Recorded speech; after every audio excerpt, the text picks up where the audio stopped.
Yun na nga mga kababayan, presyo ng bigas ay bumababa na daw sa 20 kada kilo. Dito sa aming rehiyon ha. Kasi nga kami, nandito kami sa Bohol, sakop kami ng Region 7 mga kababayan. At kung meron ng 20 kada kilo na bigas mga kababayan, saan naman kaya natin ito makikita? At pag nakakabili tayo ng tig 20 kilong bigas, ilang kilo naman kaya ang pwede nating mabili? At pag nakabili tayo, halimbawa, ano naman kaya ang lasa ng bigas na ito mga kababayan? Kasi nga, ayon sa DE mga kababayan, yung dating sekretary na si Montemayor, ay itong mga bigas na ito ay old stock mga kababayan. Noong nakaraang taon pa ito na nakatambak sa budiga ng NFA. Kaya pala, bagsak presyo ito mga kababayan. Ang talino talaga ng mga tao na ito. Kung kailan mag-i-eleksyon mga kababayan, sa kanila binabagsak presyo yung mga bigas na mga luma na, mga old stock mga kababayan. Kung baga sa produkto, sa mga produktong dilata at kung ano-ano mga produkto mga kababayan, mag-i-expire na yung mga yan. Kaya ginagawa nila, bagsak presyo na lang. Kawawa naman tayo mga kababayan sa ginagawa ng pamahalaan ito. Kung kailan yung mga bigas na yan ay para bang may bukbok na yan sa isang taon mga kababayan, malabong hindi binubukbok yan. Baka may mga amag-amag na yan. Kaya nga binababa nila sa halaga na yan. Dahil nga, sabi nga ni Vice President Sara Duterte, baka yung mga bigas na yan ay hindi na pang tao. Baka pang hayop na lang yan. Kasi nga, kung isipin natin, isang taon mga kababayan na nakatambak, napakatagal yan. Isang taon. At yung isang taon na yan, iwan ko lang kung maganda yung imbaka nila, kaya na lang din yung bahalang humusga mga kababayan. At bakit nga? Ngayon lang nila ginawa yan. Kung marami naman palang stock yung inipi na yan, bakit ngayon lang nila ginawa na mag-i-eleksyon na? At talagang bumulusok yung trust rating nitong si Pangulong Bongbong Marcos dahil nga sa inflation mga kababayan. Yan ba ay para bang panglubag loob na lang sa ating mga kababayan para mabudol tayo ulit? Gagawin na naman nila mga kababayan yung pambubudol. Mag-ingat tayo sa mga ganitong klaseng mga pautot. Yung mga ganitong estilo. Huwag na tayong magpaloko pa. Dahil nga, halimbawa lang, may mabibili tayong 20 yung kilo ng bigas. O bakit dito lang sa Region 7, sa Visayas mga kababayan, ang meron? Bakit yung mga taga Maynila, yung mga taga Mindanao, hindi ba kakain ng bigas yan? Paano naman sila? Hindi naman sinabi nung ni Pangulong Bongbong Marcos, pag manalo ako, gagawin kong 20 ang kilo ng bigas dyan sa Region 7, sa Visayas. Lahat naman pinangakuhan ni Pangulong Bongbong Marcos mga kababayan. Pero bakit dito sa Visayas ang tinatarget nila na may mabibili daw ng tig 20 yung kilo ng bigas? Bakit nga? Kasi nga mga kababayan, talagang mahina dito ang mga kandidato ni Pangulong Bongbong Marcos. Nakakahiya mga kababayan. Pati nga yang si Gwen Garcia, may video tayo ipapakita, na talagang napapahiya yung mga yan. Kaya ginawa nila ngayon, gumawa sila ng pautot, gumawa sila ng estilo na ibaba yung presyo ng bigas para kunwari ay may malasakit sila sa taong bayan. Pero ang totoo niyan mga kababayan, ginagamit lang yan nila ngayong panahon ng eleksyon. At sa susunod na mga araw, naglilibot ako, titingnan ko yung mga palengke namin dito sa aming probinsya kung talagang mayroong tig-20 yung kilo ng bigas. At anong lasa ng bigas na yan. O, di ba mga kababayan, masubukan natin yan kung talagang mayroon yan. At pag mayroon nga, ano naman kayang lasa ng bigas na yan. Dako naman tayo dito kay Mike Abby mga kababayan. Talagang pinapaabot kaagad ni Mike Abby sa kanyang mga tangang mga supporters mga kababayan na wow daw mayroon na daw tig-20 yung kilo ng bigas. Yung pangarap daw, hindi naman daw pangako. Pangarap lang naman daw. Talaga naman itong si Mike Abe, mga kababayan, talagang napakasinungaling ng tao na ito. Bakit ba mayroong mga tao na pinanganak na ganito ka mga sinungaling? Ito na mga kababayan, wag na natin itong patagalin. Unahin muna natin itong si Mike Abe bago natin ipapakita sa inyo yung sinabi kong video na itong mga bigas na ito kaya bininta, kaya bagsak presyo sa halagang 20 dahil nga matagal na pala itong nakaimbak sa bodega ng NFA, mga kababayan. Ito na, sabay-sabay natin itong panoorin. Sana? Ayan. Wow. Mangyayari na po. Bababa na ng 20 pesos per kilo ang rice. At uunahin po ay dyan sa Kabisayaan. Nagkasundo na po ang Presidente, Department of Agriculture, magkikipagtulungan at tutulong ang mga gobernador sa Visayas Region. Siguro Garcia. Financially at yung sistemang gagawin, sila'y tulong-tulong. Kaya magandang balita po ito para sa mga taga-Visayas. Makakakita na kayo ng murang bigas. Ito po ay naging pangarap ng Pangulong Marcos noong unang taon pa lang ng kanyang administrasyon. Hindi naman ito pangako, pangarap lang na may baba. Diba? Sana? Diba mga kababayan, pangarap lang naman daw, hindi naman daw pangako. Yan yung pangako ni Pangulong Bongbong Marcos noon. Nung nangampanya sila, nabudol nga, pati si Vice President Sara Duterte, mga kababayan. At marami tayong mga kababayan na nabudol. May mga nakausap pa nga ako dito sa amin na nabudol din sila, kaya bumuto sila kay Marcos dahil may pangako din sila, pinangakuan din sila noon. May mga nangako daw sa kanila magkaroon sila ng trabaho. Mayroon daw 30,000 bawat buwan pag magtatrabaho ka. Pag nanalo si Marcos. Tapos pag hindi ka naman daw magtatrabaho, parang pabanjing-banjing ka lang, meron ka daw 5,000 bawat buwan. Kaya napakadami daw nila. Natatawa nga ako mga kababayan na habang kinikwento sa akin yan, na talagang nabudol daw sila. Kaya pala napakadaming bumuto kay Marcos. Dahil sa mga probinsya pala, target pala talaga ng mga mambubudol na ito, tinatarget nila yung mga tao sa probinsya. Marami daw sila, marami mga kababayan. At nung nanalo na nga si Marcos, may mga papel daw sila noon mga kababayan, may mga papel, may mga pinirmahan, parang mga form. Tapos tuwang-tuwa na daw sila nung nanalo na si Marcos. Siyempre, nanalo na, may 30,000 bawat buwan Tapos may 5,000 pa pag pabanjing-banjing ka lang. Pag diyan ka lang sa barangay magjojote, mga kababayan. Nung nanalo na si Marcos, hinahanap na nila ngayon yung yung nag-ano sa kanila, nag-recruit, mga kababayan. Nako po, biglang nawala.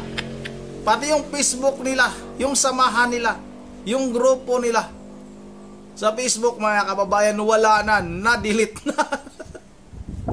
Nandito yung tao. Pag minsan pag gusto nyo kausapin ko yan. Talagang totoo yan, mga kababayan, na talagang mambubudol itong administrasyong ito. Napakarami daw pala nila. So mga barangay-barangay, mga kababayan, o sino bang hindi maiengganyo yan?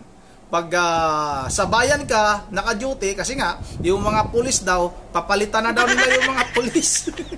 Sila na daw yung mag-duty. May 30,000 daw bawat buwan. Pag nasa barangay ka lang, parang ikaw na yung mga barangay tanod siguro doon, ganun-ganon. Mayroon ka daw 5,000 kada buwan. Kaya napakadami nilang naloko, mga kababayan. Pero balik tayo dito kay Mike Abe. Hindi pangarap yan, Mike Abe. Yan talaga yung plataforma noon ni Pangulong Bongbong Marcos. Kaya wag mo kaming loko. Hindi mo kami kayang bilugin, Mike Abe. Kung nagawa mo ngayon sa mga subscriber mo, mga uto-uto, wag sa amin. Kasi ako nga, kasama din ako nung pangangampanya. Isa rin ako sa mga nabudol. Nabudol din ako, mga kababayan. Kasi akala ko kasi, talagang unity team. Unity talaga ang hangad nitong si Marcos na ito. Kasi nga, sabi niya, pag samasamahin daw niya yung mga nagka-away-away na mga tawag nito, mga kababayan, na mga nasa politika, ay magsama-sama daw. Yun pala ngayon, sila pala yung gustong talagang gawing watak-watak yung ating bansa dahil nga sa pagpaparesto kay dating Pangulong Duterte sa ICC, pagpakidnap mga kababayan, at itong impeachment laban kay Vice President Sara Duterte. Saan yung mga pangako na yan? Huwag mo kaming lukuhin, may kabi. Hindi kami katulad ng mga uto-utong naniniwala sa iyo. Ito na, patuloy natin mga kababayan. Araw na ng atuparan. Sana ay umabot dito sa Metro Manila, Luzon at umabot din sa Mindanao. Pero yan po ay programang nasyonal. Inuna lang ang mga Visayas, ang Visayas region. Kaya kalimutan muna natin, kalimutan muna ninyo ang isong pampolitika, magtulungan lang. Dahil ito po yung magandang tugon at programa para po sa mga nangangailangan ng mababang presyo ng pamunahing pagkain. Sana all! Tako po! Diba? Ayos! May pa sana all ka pa ha. Ikaw kaya may kabi, kung bibigyan kita, halimbawa, pag nakabili ako ng 20 kada kilo ng bigas na yan, bibigyan kita ng 1 kilo halimbawa. Sasaingin mo kaya yan? Kakainin mo kaya yan?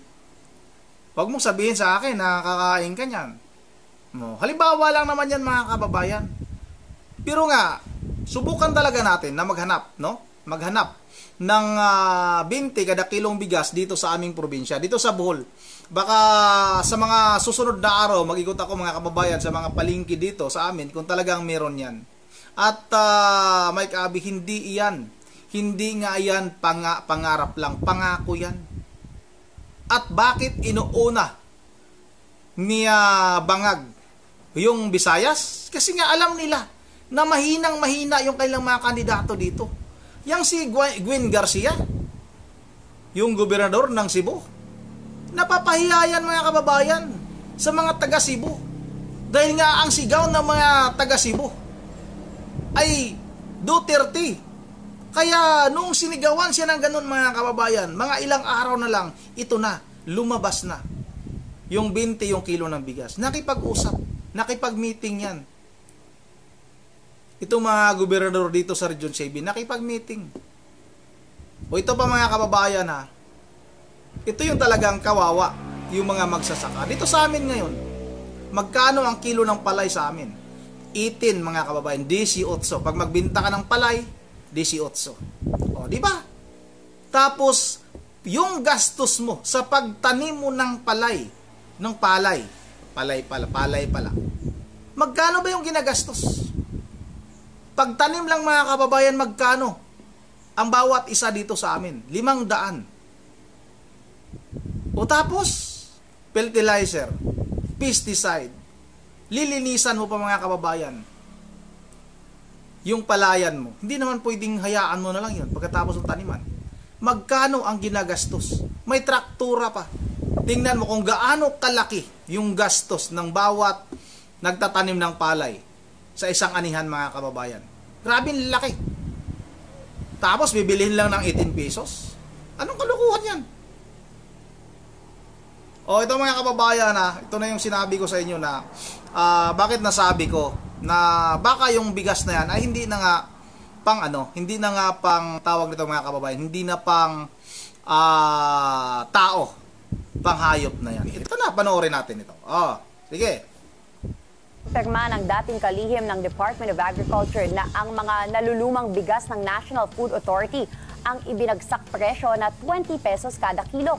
Sa panayam ng programang Ano sa Palagay Nyo kay dating Agriculture Secretary at Pangulo ng Federation of Free Farmers, Leonardo Montemayor, sinabi nito na ang mga ibebenta sa bagsak presyo ay mga nalulumang NFA rice na nasa 380,000 metric tons upang magkaroon ng space sa mga bodega ng para sa bagong ani ng bigas.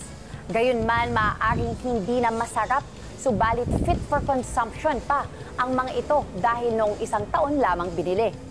Tama po yun. In fact, ito po yung mga nabili na palay ng NFA last year pa.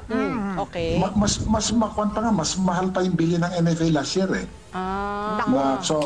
Opo, na palay. Ngayon, habang tumatagal yan sa bodega ng NFA, siyempre lumuluma yan. Yung ibang palay dyan, hindi na maganda yung itsura. Mga kababayan, Hindi na maganda yung itsura ng ibang palay dyan. Kaya ibabagsak na ni Ngagba ng 20 kada kilo. Kawawa naman tayo, ano? Talaga na bang ganito na lang? Gano'n na lang yung tingin ng administrasyong ito sa taong bayan, sa mga Pilipino? Na porket mayroong mga palay dyan, may mga bigas dyan, na parang mga binubukbuk na mga kababayan. Kasi nga, yung ibang bigas, yung ibang palay daw dyan ay hindi na maganda yung forma. Mga kababayan, ibig sabihin, talagang may depekto na. Tapos, ibibinta nila ngayon ng tig 20 kada kilo yung bigas na yan. Para gamitin nila sa darating na eleksyon. Para sabihin ng mga tao, oh, natupad na rin yung pangako. Hindi pangarap ha, pangako ni Pangulong Ngagba na mayroon na rin tag 20 yung kilo ng bigas. Kalukuhan. Hindi na masarap kainin. Hindi na masarap. So, the sooner the NFA can unload these old stocks, the better. At the same time, pag nakapag-unload sila, nakapag-decongest ang bodega, they can buy more palay na bagong ani ng farmers. Ganun po. So I think that's the most immediate reason kung bakit hindi kasi nagtagumpay yung benta po ng bigas. Wala at sa mga LGU. sa LGU. So ito naisip nila. Naniniwala rin ang dating DA official na dapat inagapan ang mga decongestion sa mga bodega, lalo na't nasa 380,000 metrikong tonelada ang dapat ma-dispose, habang ang Visayas region ang makikinabang sa nasabing bagsak presyo ng bigas. Habang tumatagal, lalo na kung magtatama na naman to sa panahon ng harvest, hindi po magandang epekto po nito. Actually, tama po kayo, ito sanang pag-decongest ng bodega ng NFA, dapat ginawa pa ito last year na. Yun. Kasi naalala ko nung nasa DA ako noon, tsaka chairman din ako ng NFA Council, no? We make sure that before the next harvest comes, ay Clean up na po, Maluwag na. halos wala nang laman dapat o kukunti na lang ang laman ng bodega ng NFA. Para walang problema po ang gobyerno natin sa pamamili po ng bagong palay. Yun. So to keep the stocks fresh also, at the same time there'll be enough space to buy all the necessary palay requirements po ng gobyerno. Di ba mga kababayan, dapat no isang taon pa dinistribute na itong mga bigas na ito, itong mga palay na ito. Pero hindi nila ginawa. Dahil nga binabalak na rin talaga nila na gagamitin itong pangapalay na ito pagdating o pag malapit na yung eleksyon na kababayan. Kaya ngayon, ginawa nila na ibagsak presyo sa halagang tig-20 mga kababayan. Ganon sila kasakim. Ganon katindi itong administrasyong ito. Mas kinakawawa tayo mga kababayan. Akala siguro nila, magagamit ito para mabudol na naman tayo. Huwag na tayong magpabudol. Kasi halimbawa, pag naubos yung stock na yan, kaya Visayas lang yung kanilang tinatarget dahil nga hindi naman talaga kakayanin pag gawin sa buong bansa yung 20 kada kilong bigas na yan. Talagang mahihirapan mga kababayan. Baka pag may makabili, tigkalahating kilo lang bawat pamilya. Lugaw-lugaw na lang mga kababayan pag ganun. Yun ang mga kababayan, yan talaga yung dahilan kung bakit mayroong tig 20 kilo o bawat kilo ng bigas ngayon mga kababayan dito sa aming rehiyon. Sa Visayas mga kababayan, dahil nga yung mga bigas na yan ay talagang naka-stock na ng matagal, isang taon mga kababayan. Talaga namang nakakatawa naman itong administrasyon ito. Yun ang mga kababayan, dito lang muna. Bago tayo magtatapos ay mag-shoutout lang muna tayo. Shoutout tayo. Sino ba yung nagpapa-shoutout dito? May nabasa tayo. O shoutout kay Ernesto Plasios. Mayroong 20 kilo sa Cebu. Kaya yung mga taga Maynila, punta kayo sa Cebu para makabili kayo ng bigas. 20 per kilo. Oh, may kaabi, pumunta ka ng Cebu para masubukan mong bumili at masubukan mong pumila ng napakahaba para lang makabili ka ng bigas. Ganyan sa NFA minsan mga kababayan, pipila ka pa ng napakahaba. O shout out na rin ha kay Corazon Gonzales. Shout out sa iyo at sa lahat. Thank you. Ingat. Maraming salamat sa iyo, Corazon Gonzales. Shout out na rin kay GC GC Dibilieres. Hoy Claire, walang taga DSW hindi nagmo-monitor sa mga taong hirap at gutom. Labas ka diyan. Claire, puntas sa mga mahirap. Maraming salamat sa iyo, GC. Shout out na rin kay Rodilio Cruz. Nakakatulong ka talaga sa mga Pilipino. Auntie Claire, nakakawala na kanang boring. Nakakatulong daw siya. Shout out na rin kay Ma'am Joyce ng Japan. Rondi TV mo, good evening po. Amping po, God bless po. Maraming salamat sa iyo, Ma'am Joyce ng Japan. Shout out na rin sa iyo, Nibbles TV. Pa-shout out, idol. Maraming salamat sa komento mo, Nibbles TV. At shout out sa inyong mga supporters diyan. Shout out na rin kay Romeo Presentacion. Romeo Presentacion. Romeo Senior Presentacion. Romeo Senior Presentacion pala. Mga DDS ang tinanong. Wala namang ibang matanong. DDS na lang. Kaya DDS na lang talaga. Wala nang iba. Kasi napakarami naming mga DDS. Shout out kay Ma'am Bergie Religious ng Pulilan, Bulacan. Kay Ma'am Disa Borbia, parang hindi abogado si Claire. Totoo talaga yan. Yun ang hanggang dito na lang muna. At once again, this is Ronde TV. Maingat na lahat. God save the Philippines.